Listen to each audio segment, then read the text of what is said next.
nongeye kubaramutsa no kubaha ikaze ku mwanya w'ijambo ry'Imana nk'uko tumenyeranye mu ijambo ry'Imana. Imana ibashyize ku mutima hanyuma nanjye nkaza tukarisangira, nkaba ndi umugabura w'ijambo hanyuma namwe tugasangira. Ntabwo Imana yampa ijambo ngo ryihererane njyenyine, ahubwo dukwiye kurisangira nk'abantu b'Imana bari mu rugendo rumwe. Rero mbahaye ikaze mu mwanya w'ijambo ry'Imana. Reka dusome ijambo ry'Imana hanyuma dukomeze tutavuze byinshi kubw'umwanya wacu tuba dufite tuwukoreshe neza. Uyu munsi rero Imana yampaye ijambo tuguze kuganira, dusanga ubutumwa bwiza ku bwanditswe na Luka na Mariko ibice ni 5. Mariko ibice 5 uhereye ku murongo wa 21 ukageza ku murongo wa 34 haranditswe ngo nuko Yesu agenda mu bwato asubira hakurya. Abantu benshi bateranira aho ari iruhande rw'inyanja. Umwe mu batware b'isinagogi witwaga Yayiro araza, amubonye yikubita imbere ye y'ibirenge bye, aramwinginga cyane ati, agakobwa kanjye karenda gupfa, ndakwinginze uze ukarambikeho ibiganza byawe gakire kabeho. Aragenda ajyana nawe, abantu benshi baramukurikira bamubyiga. Nuko hariho umugore wari uri mu mugongo, wari ubimaranye imyaka 12, ababazwa n'abavuzi cyane benshi bagerageza kumukiza, bamumarisha ibintu bye byose abitangamo ingemu, ariko ntibagira icyo bamumarira, ahubwo arushaho kurwara. Yumvise ibya Yesu araza, aca mu bantu, amuturuka inyuma, akora ku mwenda we, kuko yari yibwiye ati, ninkora imyenda ye gusa ndakira. Uwo mwanya isoko y'amaraso irakama, amenya mu mubiri we yuko akize cya cyago. Yesu nawe yiyumvamo ko ubushobozi bumugabanutsemo, ahindukira abyigana n'abantu, arababaza ati, ninde ukoze ku mwenda wanjye? Abigishwa be baramusubiza bati, ese ye abantu barakubyiga, nawe ukagira ngo ninde unkozeho? Abaranganyamo amaso agira ngo abone umukozeho. Uwo mugore aratinya, ahinda umushyitsi kuko azi ikimubayeho, araza amwikubita imbere, amubwira iby'ukuri byose. Aramubwira ati, mwana wanjye, kwizera kwawe kuragukijije, wigendera amahoro, ukire rwose icyago cyawe. Amen. Turagushima Mana nziza, tugushimiye iri jambo ryiza watugeneye ku uyu munsi wa none. Tuguhaye rero karibu kugira ngo n'uburuzi ukomeze ubane natwe mu gihe cyo kubasha kurisobanura. Udukoreshe kandi n'abantu bose baza kuryumva ijambo ryawe rize kugira icyo rikora ku mitima yabo. Urakoze, ni mu izina rya Yesu Kristo senze nizeye. Amen. Nongeye kubaha ikaze rero umwanya w'ijambo ry'Imana. Imana iba yaduhaye ni ijambo ryiza rigaragaza harimo ibintu byinshi twabonyemo abantu babiri batandukanye kandi bafite ibibazo. Twabonyemo Yayiro, tubonamo n'umudamu wari ufite ikibazo cyo mu mugongo. Niko Bibiliya atubwiye cyane ko ni ikibazo cyo kuva. Rero tutagiye mu kuvuga amagambo menshi yo gusobanura igitabo wacyanditse, impamvu cyanditswe, ahubwo reka tugende direct kuri message Imana iba yaduhaye kugira ngo tubashe kuyivugaho no kuyakira. Rero ijambo Imana yamaye tuganiraho no kwizera gukora kuri Yesu. Kwizera gukora kuri Yesu. Tekereza ugiye ubyuka mu gitondo, uzi ko ufite ikibazo, ukaryama mu gitondo ukabyuka ugasanga cya kibazo kiracyariho, ejo ukongera ukaryama ugira ngo cyaza kuba cyakize, mu gitondo bwacyo ugasanga kiracyahari. Bitekerezeho ugasanga kugira ngo cya kibazo kiveho ugasanga kirushijeho kuba kibi cyane. Rero uyu mugore batubwiye muri Mariko nuko yarabayeho ubuzima bwe bwabayeho gutyo, yararyamaga mu gitondo agasanga aracyafite cya kibazo cyo mu mugongo, cya kibazo cyo kuva, akimarana imyaka myinshi, imyaka igeze ku myaka 12. Cyari igihe kigoye cyane kuri we, byari bimugoye mu buzima, byari bimugoye kandi yarananiwe rwose, ananijwe n'umubiri kubera ko ni ikibazo cyari kimukomereye. Yarananijwe n'umubiri kubera gutakaza amaraso, umubiri uragenda uta imbaraga, ubura imbaraga kubera ko yatakazaga amaraso igihe kinini cyane, kandi yarananiwe cyane mu mutima kubera yuko yari afite igisuzuguriro mu muryango, nta muntu ukimwitaho, nta muntu wari ukimureba, we yari igicibwa, yari aho ngaho. Rero yari akomerewe cyane rwose kandi yabaga wenyine. Uyu mubyeyi cyangwa uyu mugore, urebye icyo Bibiliya itubwira n'icyo amateka n'amategeko bitubwira, ntabwo uyu mugore yari agishobora kujya mu nzu y'Imana, ntabwo yari agishobora kujya ku rusengero kubera ko ntabwo byari byemewe, ntiyashoboraga kwinjira mu rusengero. Rero yarababajwe, aranaremerewe mu buryo bwo mu mwuka, ntabwo yajyaga gusenga, ntabwo yahuraga n'abantu bitewe n'ikibazo yari afite. Kandi ubukene bwamujeho uyu mugore kubera ko ubutunzi bwe bwose yabukoresheje agerageza kugira ngo arebe ko ubuzima bwe bwamera neza, arebe ko yakwivuza agakira, ariko bikarushaho kugenda biba bibi. Ijambo y'Imana maye twabonye ko uyu mubyeyi, iki twabonye ni ukwizera gukora kuri Yesu. Kwizera gukora kuri Yesu niko gufite inkomezi, niko gufite imbaraga, niko gukenewe muri situation nk'ingiyi uyu mubyeyi yari arimo. Rero hariho kwizera kwinshi kugiye gutandukanye. Hari ukwizera gukiza. Ukwizera gukiza niko kwizera kutujyana kukatugeza ku gakiza, uko ntabwo muvaho cyane. Hakaba n'ukundi kwizera kwemera gusa, kukemera ibintu gushingiye ku bwenge, gushingiye ku bumenyi. Nguku kuno kwizera n'abadayimoni barakugira, bakemera ko Imana ibaho ariko ntibakore iby'Imana ishaka. Uko nako n'ukwizera guhari gushingiye ku bumenyi. Ariko hari ukwizera gukora kuri Yesu, kurenga kukagenda ugakora kuri Yesu. Hari ukwizera kwinshi, hari ukwizera kwinshi. Ugasanga abantu bafite ukwizera kugiye gutandukanye, bakibwira ko bari kwizera ibintu bimwe. Hoya, ntabwo ari bimwe, kuko kwizera kuratandukanye. Niyo mpamvu uyu munsi turi kureba ukwizera gukora kuri Yesu. Kwizera gukora kuri Yesu rero ni ukwizera gukomeye kugaragarira mu kugera kuri Yesu mu buryo bw'umwuka. Uko niko kwizera gukora kuri Yesu kugaragarira mu kugera kuri Yesu mu buryo bw'umwuka cyangwa ku mubiri. Rero iyo uko kwizera kwawe kwarenze mu buryo bw'umwuka, ukizera Kristo ibyo ashoboye, ukizera iby'Imana ishoboye mu buzima bwawe mu buryo bw'umwuka.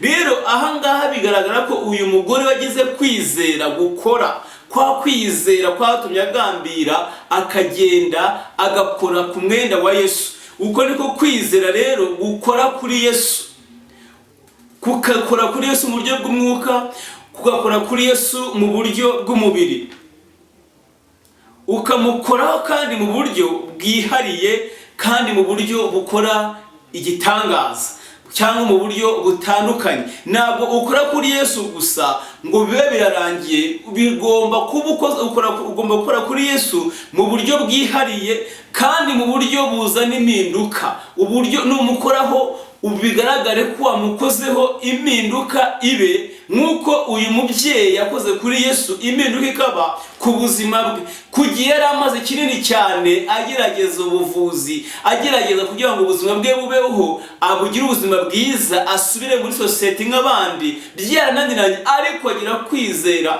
gukora, kugenda kukarenga, kuko mu buryo bw'umwuka kukarenga mu buryo bw'umwuka kukagera no kumukoraho nyirizina, hanyuma hagaragara impinduka, uyu mubyeyi arakira.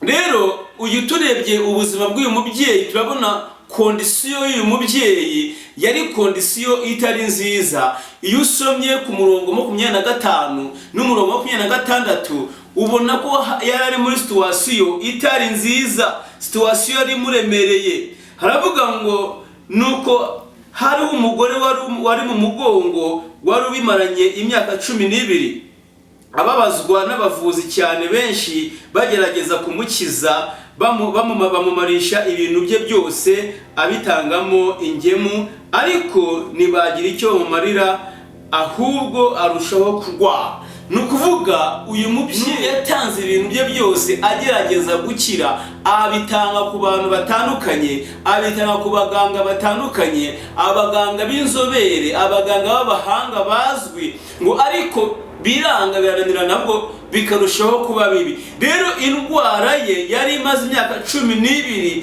ituma iyi ndwara imunaniza mu buryo bw'umubiri, inamunaniza mu buryo bw'umutima. Yarananiwe cyane, uyu mubyeyi yarananiwe cyane. Uyu mubyeyi yagize imbogamizi z'amategeko, bitewe nuko amategeko mu gitabo cy'Abalewi yabivugagaho yuko nimba hari igitsina, umukobwa cyangwa umugore wagiye muri periode cyangwa muri cya gihe cy'abagore akamara icyumweru, uwo ngo aba, iyo ugize muri icyo gihe ugomba kuba ugiye ku ruhande, ntabwo wemerewe kujya mu bantu ubuhumanye.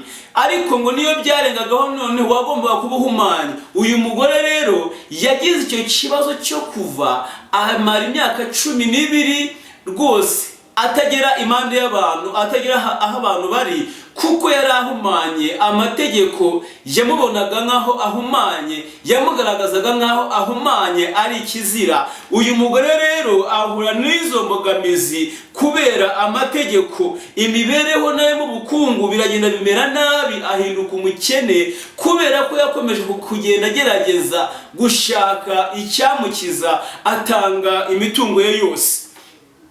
Rero hari icyo kuvuga ngo nk'uko indwara ye yamutandukanyaga n'abandi, icyaha n'imibabaro bishobora kudutandukanya n'Imana n'abantu. Iyi mibabaro icyo twakiga kuri uyu mugore, umubabaro wiwe wamutandukanyije n'abandi, ikibazo yari arimo cyamutandukanyije n'abandi. Rero indwara icyaha n'imibabaro bishobora kudutandukanya n'Imana. Icyaha nicyo kintu kibanze kibasha kudutandukanya n'Imana, kibasha kudukura mu bwiza bw'Imana, kikadutandukanya n'Imana ndetse n'abantu. Ariko Yesu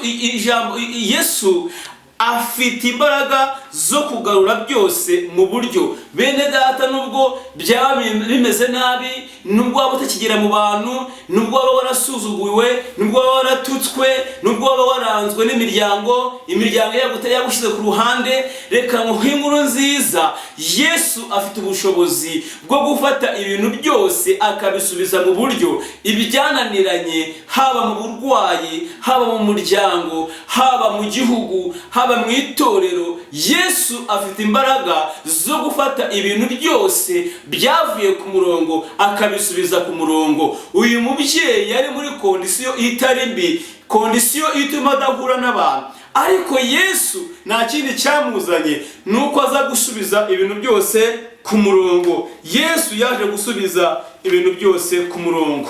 Uyu mudamu rero yari muri kondisiyo itari nziza, ariko kandi tubona ku murongo 27 na 28 tuhabona kwizera k'uyu mugore. Uyu mugore yagize kwizera. Ibuka neza ko amategeko y'Abalewi ntabwo yemeraga uyu mugore guhura n'abantu. Sinzi neza ahantu yakuye ibi, kuko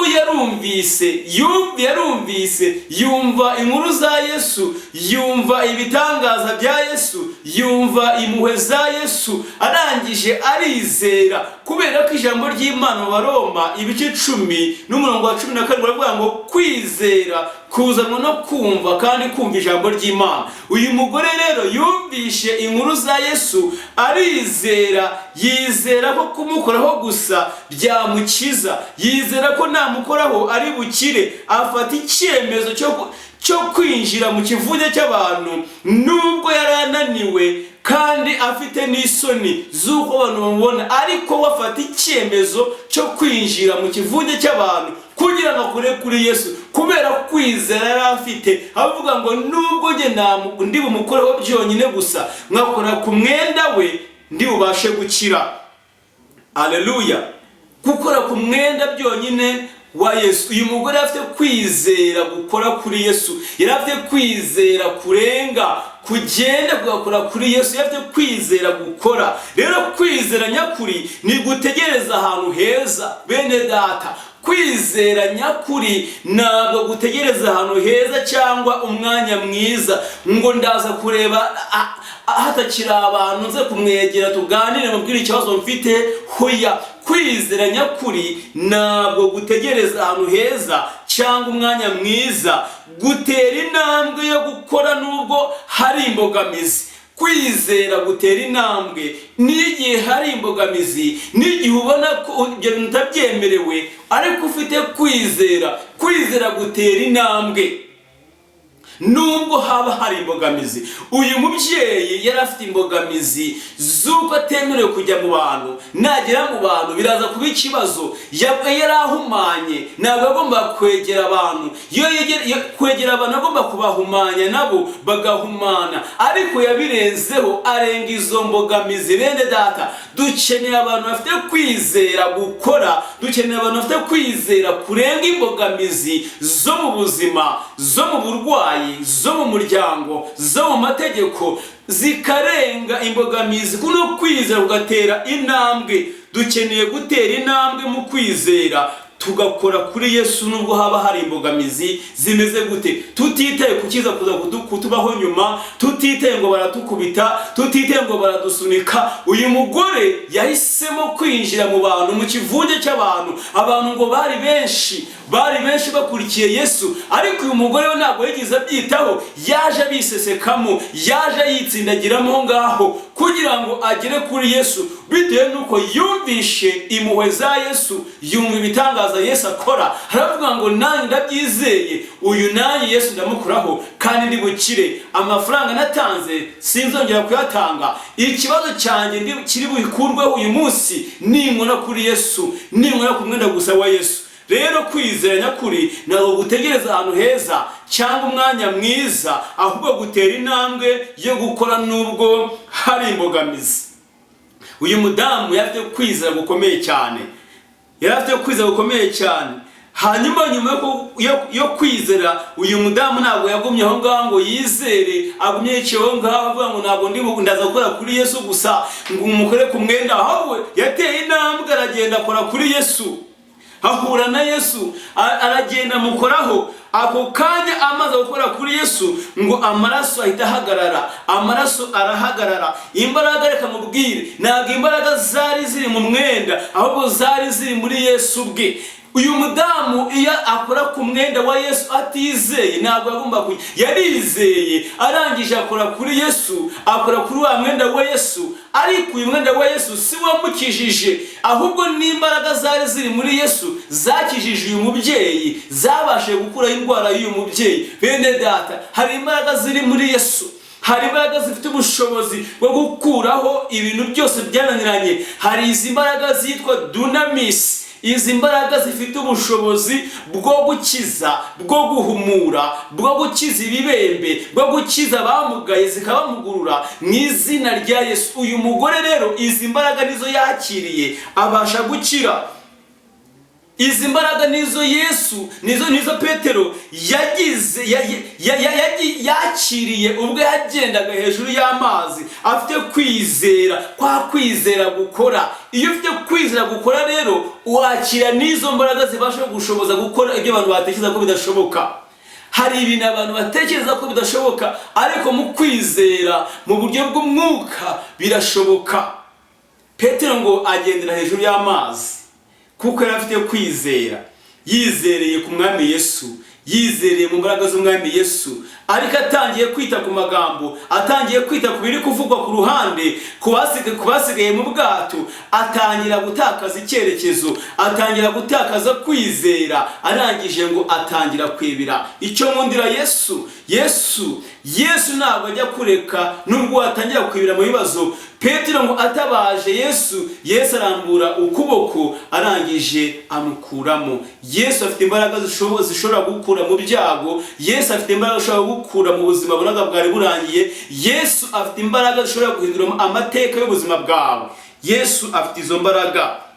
Rero umwanya umwe wo kwizera kuri Yesu ushobora gukora iby'imyaka yose y'abantu yananiwe. Akanya gatoya wizeye Yesu, aka kanya konyine, ahangaha muri kano kanya gatoya wizeye Yesu, ukumva urizeye, ukumva wizeye imirimo ye, ukumva wizeye imbaraga ze, bishobora gukora ibyo abantu bananiwe imyaka myinshi cyane. Uyu mugore yarizeye akora kuri Yesu, kandi wibuke ko abaganga bagerageje kuvura uyu mugore imyaka 12 byarananiranye, ariko mu kanya gato gusa akoze kuri Yesu byose birahinduka, indwara ivaho, abahinduka muzima.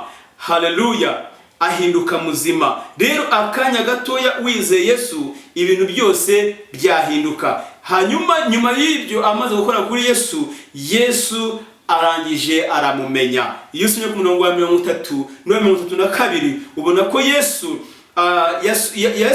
yararangije amaso ashakisha uwumukozeho, yumvisha ari imbaraga imuvuyemo. Ariko Yesu yari yamumenye, nubwo arimo abaza ngo ninde umuzeho. Yesu azi byose. Yesu yari azi abantu bari aho ngaho, yari azi abamukeneye n'abatamukeneye, yari azi abantu bamukurikiye bakeneye imigati, yari azi abantu bamukurikiye bakeneye ubufasha bundi bugiye butandukanye. Ariko yari anazi neza uyu mugore wari umukozeho. Kubera ko uyu mugore wamukozeho, ntabwo kuba yarahuye na Yesu byari impanuka. Ino yari randevu y'Imana kuri uyu mugore. Yari randevu y'Imana kuri uyu mugore, bene data. Yari randevu y'Imana. Yesu aravuga ngo ninde umuzeho? Suko atarazi umukozeho, yari amuzi. Ahubwo ikintu yashakaga kumuha umwanya wo kwivugira ubuhamya. Uyu mugore amaze igihe kinini cyane nta jambo agira muri sosiyete, nta mwanya abona mu bantu. Ariko Yesu iyo guhindura amateka aguha n'umwanya wo kugira ngo uvuge ubuhamya, wo kugira ngo utangaze ibyakubayeho. Imana iguha ubuhamya, mwene data uri kunyumva, wewe uri kunyumvura aho ngaho waratawe, wewe uri kunyumvura aho ngaho uremerewe n'umubiri, wewe uri kunyumvura aho ngaho wumva ubuzima bwanze buri kwerekeza ahantu habi. Yesu aguha umwanya utanga ubuhamya bw'ibyakubayeho, bw'ibyabaye mu mubiri wawe. Niwumva ijambo ry'Imana ukaryizera, ukizera imbaraga z'Imana, ukizera ko Yesu Kristo ashobora gukiza. Erega bene data, uko yari ejo n'uyu munsi niko ari, ni nako azahora. Yakizaga abarwayi, yahumuraga impumyi, yakizaga malariya, yakizaga ibibembe, yakizaga impumyi, agakiza abantu bagiye batandukanye, abatewe n'imyuka mibi, abadayimoni, abahanzweho na roho mbi, bose yarabakizaga. Ababaye paralize, Yesu afite imbaraga zose zo kubasha kubakiza, kuko aracyakora kandi ariho ni muzima, ariho mu buzima bwacu, ariho kugira ngo abashe kudukiza. Yaje kugira ngo abababaye babohoke, ababoshye babohoke, abakene bumva ubutumwa bwiza, abarushe baruhuke. Nicyo cyamuzanye, kugira ngo abantu bose bari mu kaga, abo Satani atwaza igitugu, Yesu abashe kubabohora. Abo Satani yagize imbata, abo yafasha akababoha, ababohore baba amahoro. Yesu yaraje kugira ngo atubohore, aduha umwanya wo kuvuga ubuhamya bw'ibitubayeho, wo gutanga ubuhamya bw'ibyabaye mu buzima bwacu. Abantu benshi bari hafi ye, ariko umwe gusa yamukozeho mu kwizera. Birashoboka mukamuri ikivunge, birashoboka abantu bakaba ari ikivunge, baje bakaza mu kivunge ngo baje kureba Yesu, ariko ngo umuntu umwe wenyine niwe akoze kuri Yesu. Ndashaka kugira ngo ahuza kumva ijambo ry'Imana, waba wicaye muri sari wawe, waba wicaye muri office ahantu uri, waba utwaye imodoka, waba utwaye ikinyabiziga icyo cyose, ariko ukagira kwizera, uri ubone Yesu. Urabona gukora kwa Yesu, urabona ibitangaza bya Yesu, urabona imbaraga z'Imana mu buzima bwawe, kubera ko nubwo abantu ari ikivunge, ntabwo ariko bose bakora kuri Yesu, ahubwo waje afite intego. Ufite intego yo gukora kuri Yesu niwe ukora kuri Yesu wenyine. Rero ndikwifurije mwene data kugira ngo ugire intego yo gukora kuri Yesu. Haleluya. Hariho ababembe 10 baje kuri Yesu. Muri Luka ibice 17 uhasomye neza n'umurongo wa 11 kwa 19, abo babembe baraje batakambira Yesu, nibanamwegereye, bari kure kuko bene data bashibuka abantu bakaba ikivunge, ariko siko bose babasha gushima Imana, siko bose babasha kumenya ibitangaza Imana bakoreye. Rero uyu munsi umenye neza, nawe making sure nimba koko ukoze ku Mana, nimba koko kwizera kwawe kwarenze kwagiye gukora ku Mana, kukayikora kuri Yesu. Uyu mubembe ngo aragaruka aza gushima Imana. Benshi bashobora kuba hafi ya Yesu, ariko bake nibo bamukoreshaho ukwizera nyakuri. Abantu benshi bashobora kuba kuri Yesu, ariko bake nibo bamukoreshaho kwizera nyakuri. Rero kuba hafi y'ibya Kristo cyangwa kuba hafi y'idini mu magambo si kimwe no kuba hafi ya Kristo mu buryo bw'umwuka. Abantu benshi bashaka kuba hafi y'idini, abantu benshi bashaka kuba mu idini, barashaka kumenyekana mu idini, barashaka kuba abantu bitangaza mu idini, ariko bene data reka mubwire ikintu gikomeye cyane. Kuba hafi y'idini naho bihurira no kuba hafi ya Yesu mu buryo bw'umwuka. Ndakwifuriza kuba hafi ya Yesu mu buryo bw'umwuka. Mu buzima bwawe ube hafi ya Yesu, mu muryango wawe ujye wumva kuri kumwe hamwe na Yesu, ujye wumva kuri hamwe na Yesu igihe cyose. Ubuzima bwawe ujye wumva ko buri hamwe na Yesu. Rero wishaka kuba hafi y'idini, idini ntacyo ryakumarira, idini ntacyo ryagufasha, idini ni idini nyine, ariko Yesu we yabasha kuguhembura, Yesu yabasha kugukiza. Reka dushakishe kuba hafi ya Yesu kurenza kuba hafi y'idini. Kubera ko rero abantu benshi bashobora kuba hafi ya Yesu, ariko bakeya nibo bamukoreshaho ukwizera nyakuri. Rero uyu mudamu Yesu amaze kumurikuganizinga nk'umwana we, amaze kumwemeza nk'umwana we, Yesu ngo aramumenya. Arangije uyu mudamu aratura. Tubona kwatura kwe, tubona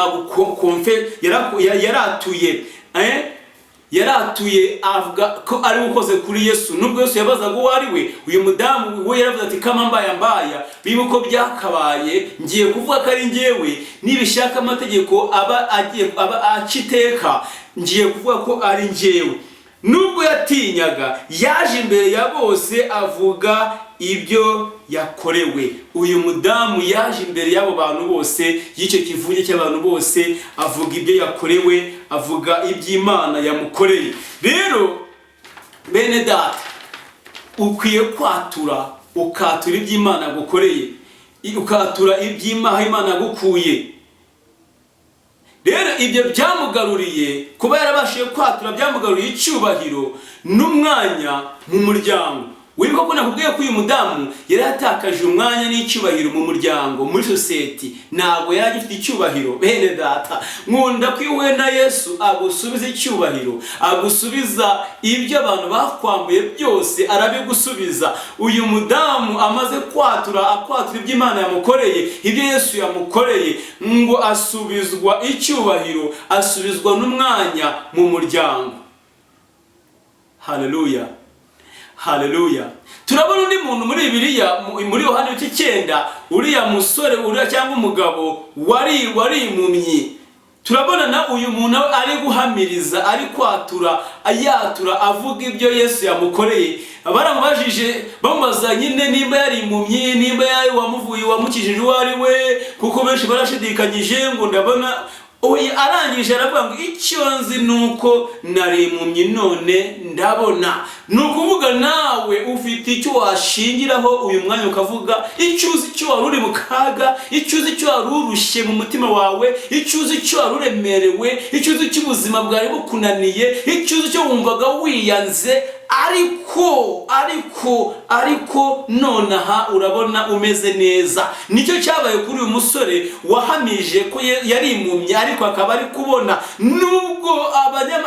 Nubwo abafarisayo n'abigishamategeko n'abahereza bari aho ngo bari bashaka kugira ngo bapfundikire icyo Imana yamukoreye, we yarahamije avuga ngo ariko njyewe nubwo mwambaza ibyo byose, nubwo mwambwira ibyo byose, icyo nzi neza nuko njyewe nari impumye, nari mfite ikibazo, ariko none ndabona.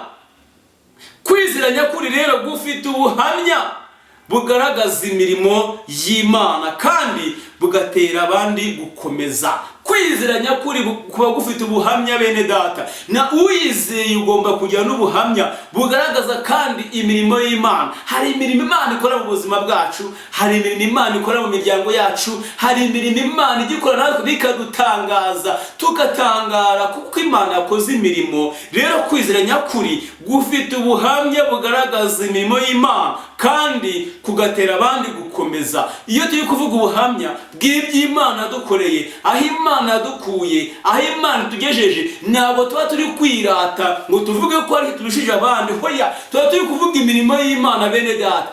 Muri iki gihe bisigaye bigoye, abantu basigaye batinya kuvuga ubuhamya ngo batabona ko ndi kwirata, batabona ko ndi kwiyemera kubera ko abantu mbese Satani yatangiye kwima abantu kuvuga ubuhamya, yarababoshye ababohera aho hantu kugira ngo kuvuga ubuhamya bugaragaza imirimo y'Imana. Kandi buno buhamya iyo tubuvuze ni ukuri butera abandi imbaraga. Ubuhamya butera abandi imbaraga. Rero Yesu si ikintu yakoze cyonyine cy'uko uyu mudamu yatuye akavuga ko ari wakoze kuri Yesu, nubwo byari mu kavuyo, nubwo byari aho ngaho, ahubwo Yesu yamugize iki? Yamuhaye umugisha. Yesu yaramubwiye ati mwana wanjye, haleluya, kongera kwitwa umwana, kongera kumva ko hari umuryango yakiriwemo. Yari yaratawe, amategeko yuko yategekaga ko nta muntu ugomba kumuhamagara, nta muntu ugomba kumwegera, nta muntu ugomba gusangira nawe, agira igikombe cyagira inzu, yagira ahantu mbese atava mu rugo, atajya ku isoko, atajya gusenga, atajya hehe. Uyu muntu yari afite ibibazo bikomeye cyane, ariko ahuye na Yesu ntiyamukiza gusa bene data.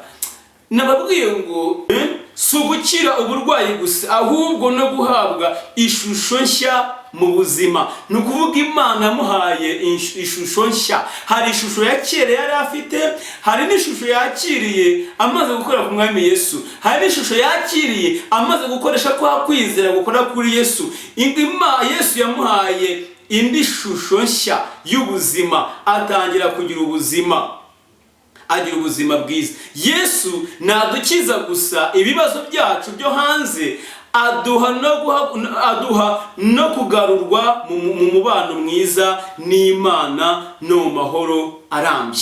Yesu yagukijije, Yesu yaguhaye amahoro, ntago aguheza gusa, ntago agukiza ibibazo byawe wari ufite, ahubwo ikintu aguha no kugarurwa mu mubano mwiza n'Imana. Uyu mudamu nabwiye ngo nta mubano mwiza n'Imana yari agifite, yari ari wenyine, ntiyinjiraga mu nzu y'Imana. Ariko Yesu yongera kumwita umwana we, mwana wanjye, kwizera kwawe kuragukijije, genda amahoro. Amuheje icyizere cy'ubuzima,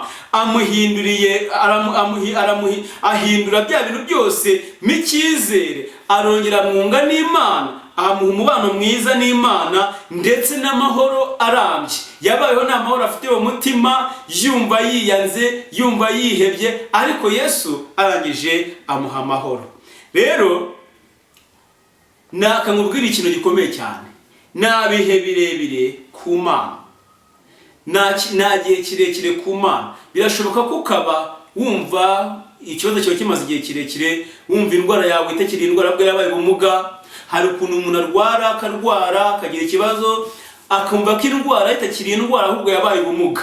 Hoya bene data, nta gihe kirekire ku Mana. Imyaka 12 ntago ari inzitizi, imyaka 5 ntago ari inzitizi, imyaka 38 ntabwo ari inzitizi, imyaka 60 ntabwo ari inzitizi.